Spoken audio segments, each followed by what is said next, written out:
Hey guys, I want to welcome you and let you know how great it is to have you here for the Greater Purpose Podcast.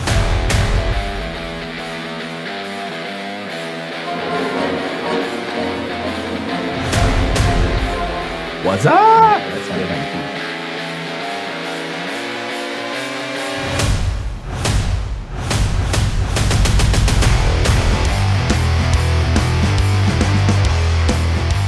Welcome to the Greater Purpose Podcast from the Cubs room.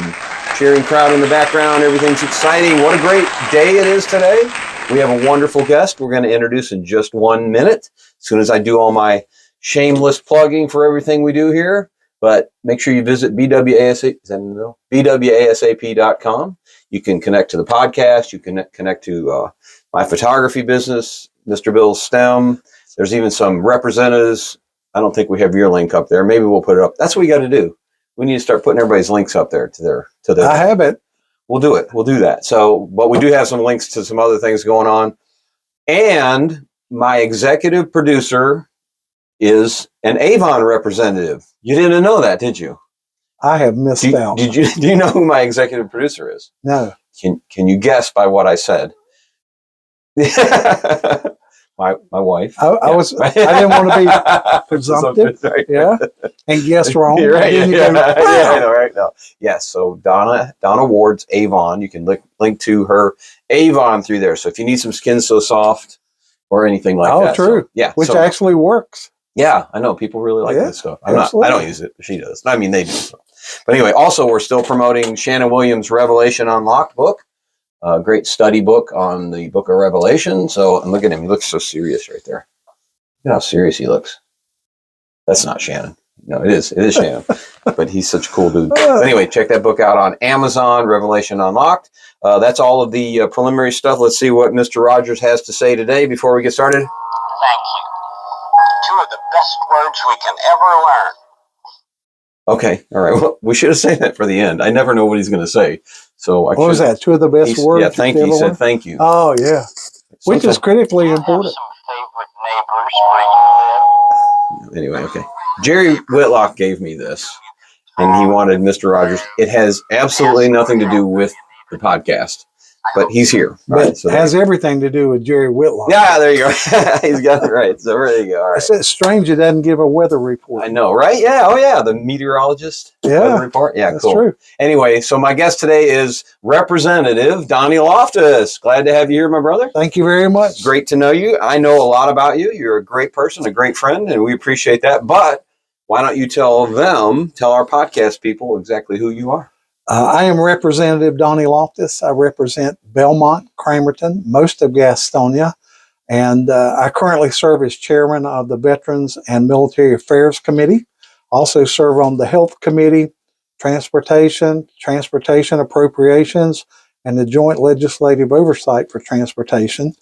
And I sit on the Interstate Compact for Education for Military Families. So I am heavily engaged in impacting my community across the spectrum. That's awesome. That's great. Working hard for us up there. We really appreciate that. Married to Dina. Yep. 45 years, October the 6th. Wow. So you were like 10 years old when you got married? We grew up being married. So to speak. Right. So, there you go. Yeah. Yeah. That's cool. Congratulations on that. I'm very honored. My representative, Mr. Baumgartner, passed away in October of 21. Right. I was selected by the GOP Executive Committee to backfill his unexpired term, and then won my primary and general election last year. Mm-hmm. And happy to announce I am running for re-election. There you go. To that seat. All right. So, well, we don't talk a lot about politics, but we don't shy away from them either. So, but since we're talking about this, I don't usually go there on this podcast, but we're going to go there. He rode my coattails into the last election as the Soil and Water Conservation District Supervisor. Absolutely. Rode right in. So I got to explain that a little bit. We had a lot of fun at the polls. Donnie was there. Everybody knows Donnie, and everybody's going by, hey, Donnie, okay. So that's when I kind of slid in there. Yeah. It's like, and photobombed every photograph that I took.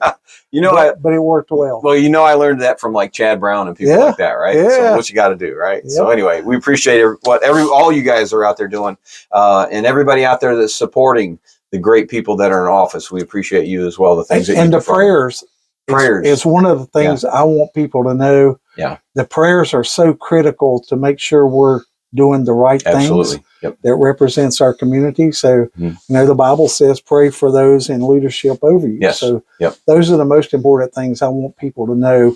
Praying for me is always critical. That's great. Yeah. Well, and here's the thing too. This is, again, not a political podcast, not supposed to be, but sometimes there are things that guys, men and women in office need to make decisions that are very difficult. Some of them, you don't even know the intricacies that are behind the decisions. Just know that if you put the right person in there, that they're trying to make the best decisions for you. Sometimes you may or may not agree with some of those decisions, but as long as we're supporting each other, then God's going to take care of the rest of that. That's true, in my opinion. So, right, cool. All right, so let's get into our some of our questions that we usually ask here on the podcast. When did you first realize, recognize, understand that you needed to be a godly man? What was the first thing? Well, being a preacher's kid, you kind of find that out very early. Right. And a lot of people say, well, those are the meanest preacher's kids ever. But, we played with the members' kids. That's where we learned it all. Yeah. But being a preacher's kid, I learned very early church attendance, watching my dad live a life that is a godly example. Yep. And at the same time, the Lord gives everybody the independence of making decisions. And it wasn't until August 19th, 1987, when I committed my heart to God and said, if you'll work on some things that I can't handle, I'll do the best I can do going forward. And since that day, my life has been totally different. Yeah, absolutely. Once you trust Him with that. Yeah. So, and we've had a lot of connections with South Gastonia. Sure. I just now thought about that on the podcast. Chris White's been on here, Artie Beatty, Robbie Boyd, Pastor Adrian, Pastor Gilly. And my dad pastored there in 19 years. Exactly. That's what I'm saying. So what a great some connections here. So that's pretty cool. Good deal. So, so so you can't use your dad. Well, you could use your dad. Who has been your biggest inspiration or multiple inspirations in your life as far as walking that godly man walk? Again, being a preacher's kid, you're exposed to quite a few preachers, pastors, teachers. Probably other than my dad, hearing some of those speakers at camp meeting and knowing their lives, like a T.L. Lowry or like George Alford, who was the Bible teacher for years, who could quote entire books of the Bible, entire books. Pretty amazing. From memory. And just knowing they had put that seed in their heart so that it would come out as they were teaching and talking. So those are probably some of the big names. Wade Horton is some of those older, being an old guy, some of those older names. But, we have some great people now coming up that are really dedicated, that are Christian leaders. So there's just a lot of people in my life that's had that impact. That's great. Yeah. Well, and then we've had some younger guys in here too, that are been called to ministry, including my pastor, Adrian Franklin. And that's what we try to share with them. Listen, you guys, you're building you're building into the new generation, but you're still building into the generations that have gone before you. It kind of works both ways. So cool. All right. So how do you think you're most effective in affecting other lives, men's lives, boys' lives, and so that they will understand that there's a godly path to walk? I've been so fortunate to be blessed to do a lot of things in my life. I spent over 30 years in the military. I had a good career in retail as a store manager and a district training manager. I have been very blessed to be in some great leadership positions. Previously as a county commissioner, and it's been a great opportunity to be able, one, to be humbled by that, to be in those leadership positions, but having what's on the inside gradually, just come out. What's in the heart comes out, and then having the opportunity to witness to people by a daily walk. It doesn't have to pound them over the head with the Bible. Right. As much as your daily walk reflects the light out. Yep. So I've been most humbled by a soldier at Camp Beauregard, Louisiana, one morning in the chow line. He said, "Can you help me to get saved?" And I it just broke my heart Wow. then. Mm-hmm. And standing in the chow line, we prayed the sinner's prayer. Wow. That's And cool. then way back then, that was in 87, we didn't have cell phones. So I called my dad and I was just crying. And I said, you'll never believe I got a chance to lead someone wow. to That's Christ, cool. That's which cool. is huge. No, right? That's making me. Yeah. Yeah. Yeah, So, it makes my eyes oh, water. yeah, You know? absolutely. That is great. That's pretty cool. That's nice. So cool deal. Yeah. So a lot of people don't understand and may not realize, you see these guys in the public eye, and they're representing, they're standing strong, they're standing firm, they're doing the things they got to do, they're working hard. But these guys are just trying to live the life God's leading them to live. And so be inspired by that, because we all got to be doing that in whatever it is we're called to do. True. So what kind of retail, just out of curiosity, are you? I was a district training store manager for CVS Pharmacy. Oh, okay. Gotcha. So Yeah. at one time I had 38 stores and close to 800 employees. Wow. That I was responsible for making sure their state and federal training was done every quarter. Oh, wow. Well, you're one of those smart guys. No pressure there. So, yeah. And we were recognized as 24, the top 24 in the company in 2016 Nice. out of 250,000 employees. Wow. That's pretty cool. And it was to change the culture Yeah. of how we did that. Yeah. So Neat. Very cool. Cool deal. So, all right, cool. So you have some topics to choose from. You can choose 5. Now you've already mentioned a couple of men, so you can't really go there. Okay. Those don't apply. 5 men who've inspired you. 5 women who've inspired you. 5 heroes of the faith, meaning Bible heroes or pastors or evangelists, whatever, that kind of thing. Or you can pick some scriptures. So, and you can mix it up. My executive producer, who we already know is my wife, said, don't, when the guys want to go in different areas, don't restrict them, because we've had some guys that wanted to go. We ramble. Yeah. He said it. I didn't say that. So, but we just don't want to stop somebody from being inspired to share extra stuff. Sure. So you go, you take it and you go. So I mentioned the T.L. Lowrys, the Wade Horton, George Alfords. Mm-hmm. There have been so many of my lifetime of pastors coming through. My dad being a pastor that had revivals. Mm-hmm. Those type of people. But those were amazing.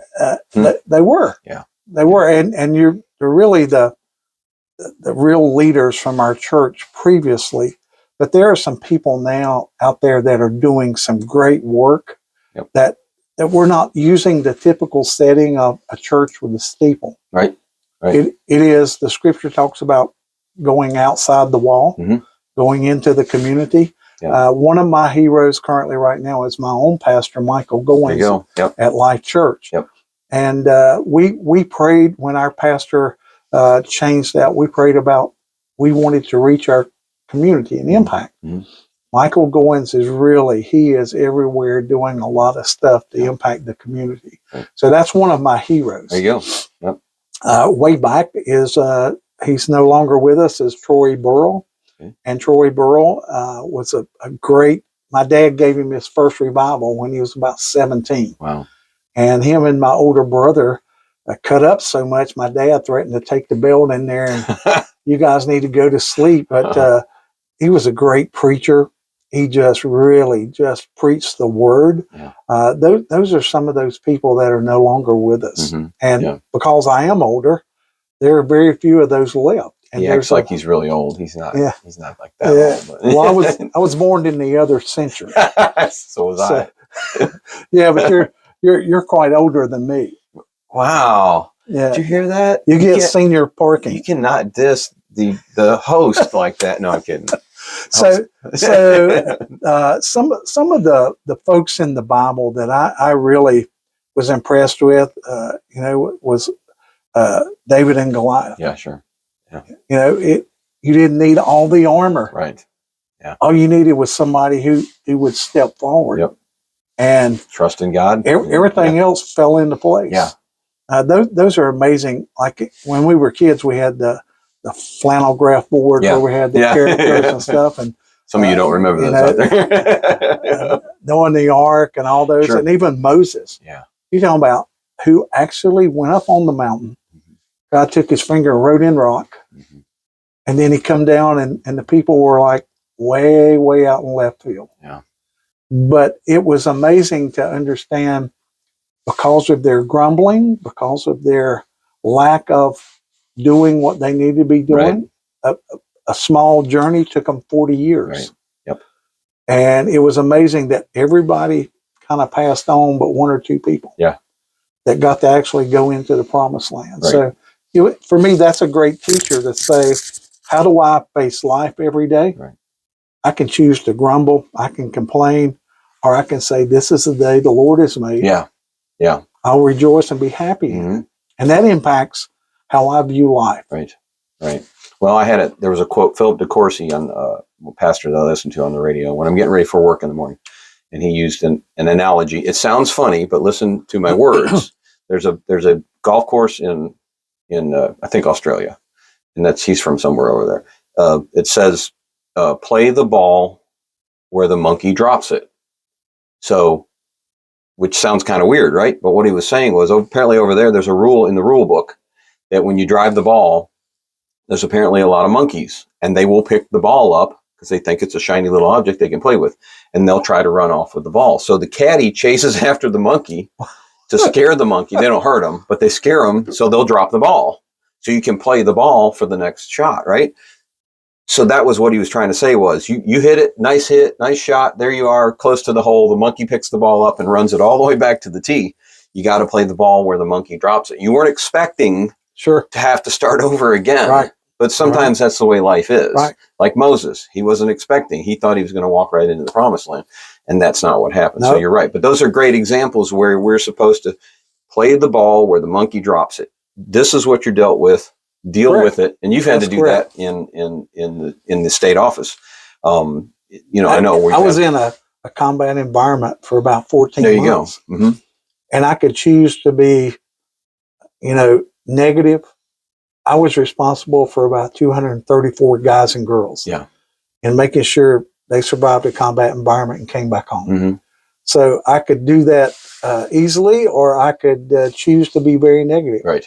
Every person I took to combat came home. Awesome. That's cool. So that was a huge miracle, because we had churches every day calling my soldier's name in prayer. Right. Right. Every single day. Right. And your situation changed day to day anyway. Probably sometimes hour to hour. Right? Oh, it was. Yeah. And knowing as a senior leader of sending my soldiers out on missions, several times we hit IEDs. I was blown up in a Humvee. Luckily, the good Lord protected me. Wow. I survived. But even in that, I could choose to be negative. Right. But it was an opportunity to give glory and praise to God for bringing everybody home. Yep. Move forward. Excellent. Keep walking in the path. Awesome. Cool stuff. All right. Anybody else you want to share on that part? No, I'm pretty good there. Okay, cool. Good deal. Good. So now we do the fun part. Well, I mean, it's all been fun, but now we do the part that the goofy part, I'll call it. How's that sound? So first of all, you have some parting gifts that we will give you before you leave. Did you know that? Did you know that part? Do I have to report those to the ethics committee? Well, if you do, it probably won't be but 20 cents. So it has to be less than $50. They're all definitely less than $50. Oh, yes, you're pretty cheap. I mean, frugal. Yeah, frugal. You said frugal. So your first parting gift is a bottle of Mr. Bill's STEM and Bill Ward Photography hand sanitizer. Don't get no better than that. I know, isn't that great? That's one parting gift. Wow. There's more. I should have drove a truck. But wait, there's more. And this will definitely never be worth more than $50.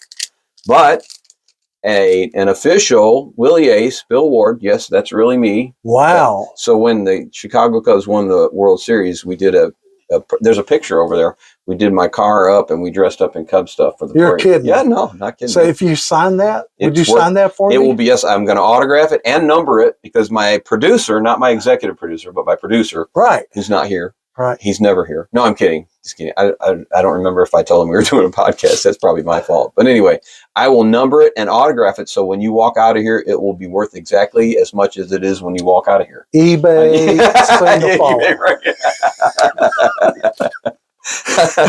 We'll autograph that before you. And there's more. There's more. Wait, there's more. Now.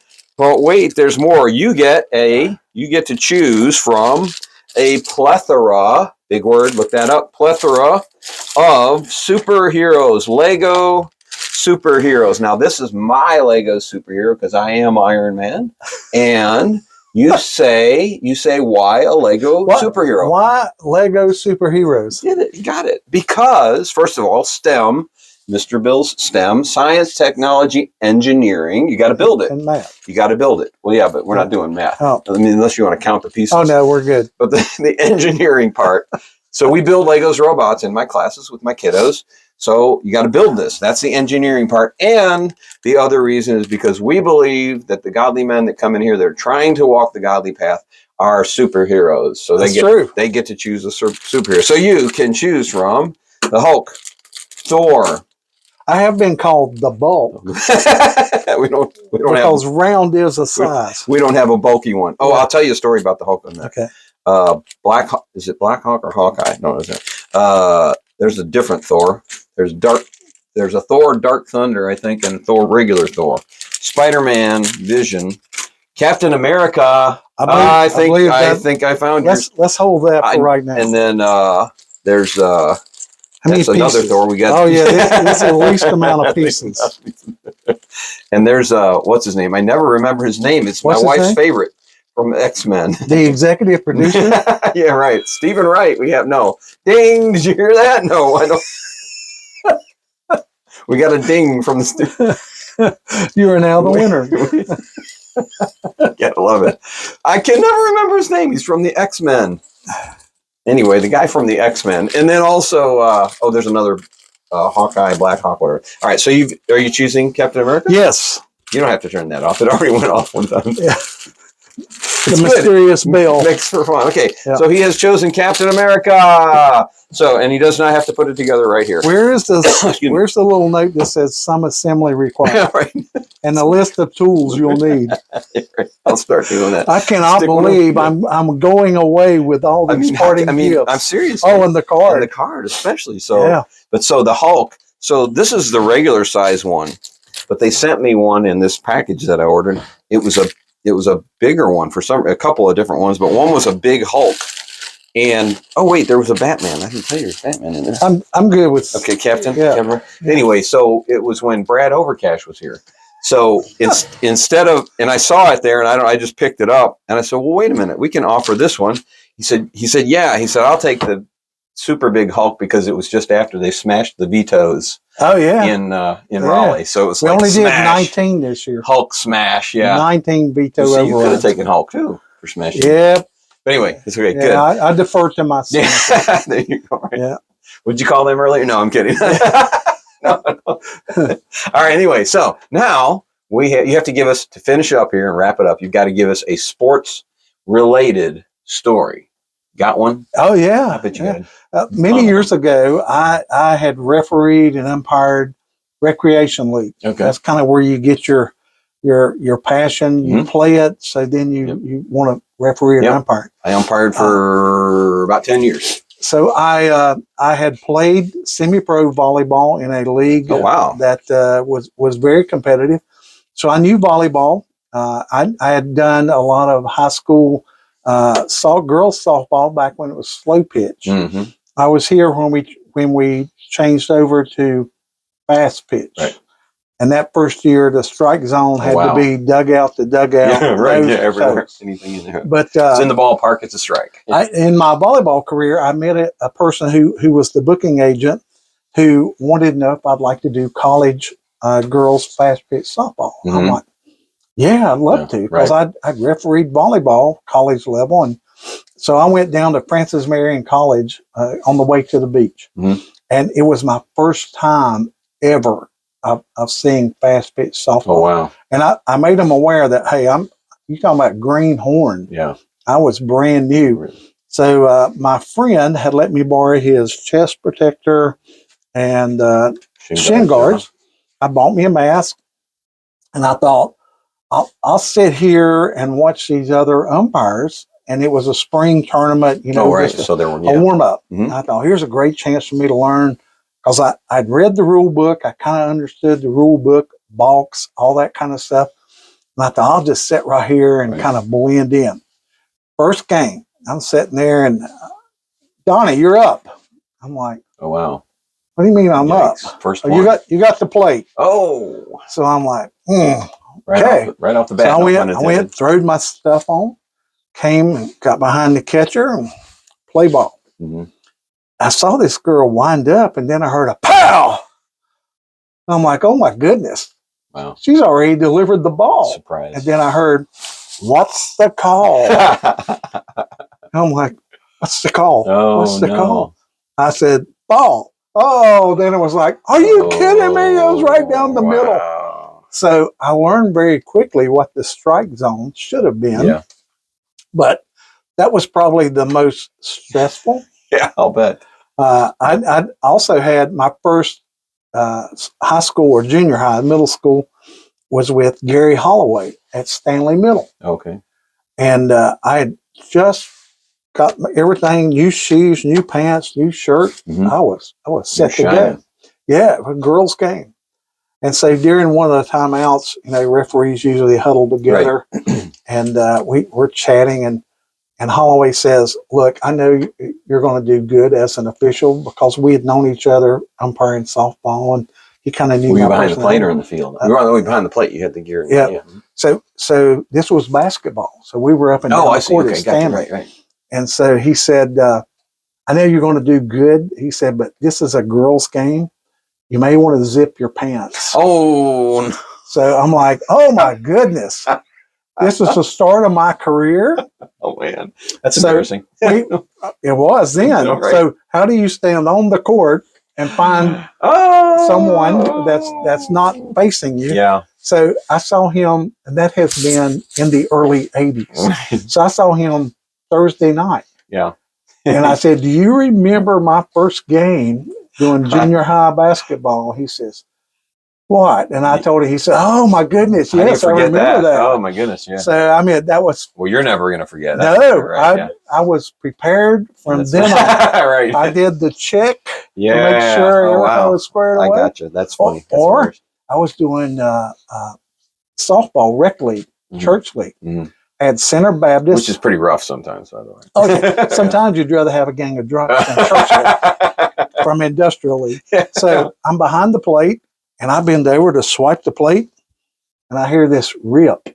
Oh, no, it ripped. Your pants ripped. Yeah. Wow. Yeah, and my wife had given me some red silk Valentine short. So I'm like... You chose that day to wear right? Yeah. So you talk about doing the penguin walk the rest of the day. I always went around to the other side of the plate and dusted off. So, I mean, I'm human. Yeah, I was doing the penguin walk. That's great. I love it. Those are wonderful, man. So now you know. Those are all the gory details. So if you ever saw his red velvet underwear, now you know why. Yeah. That's great. That's hilarious. Yep. Those are wonderful. Listen, hilarious, fantastic, great stuff. Guys, share the podcast. And ladies, not just guys. There are actually ladies out there that watch us. Thank you so much for watching. Yeah, we appreciate that. Anything you want to say to wrap with these people here? It's truly an honor to be part of this broadcast with Bill. It reaches a lot of people. Giving my life to the Lord was the smartest decision that I ever made, because my daily walk is impacted every day by what He wants me to do. I'm doing now what I know my calling is, what I feel in my heart the Lord wants me to be doing to impact my community. And that is so, it just helps me to face that day knowing I'm doing what I'm supposed to be doing. That's awesome. So cool. Thanks again. Thank you, Donnie Loftis. Appreciate you. Share this, like it, put it out there, support us. That's how you support us, by sharing it and liking it. You too. To get supporting you're right. Yeah. The next guest, we'll get another one of those. So I got like 3 cases to get rid of. So right now. They're in line outside. Right. Yeah. Thank you all for being here. God bless and take care.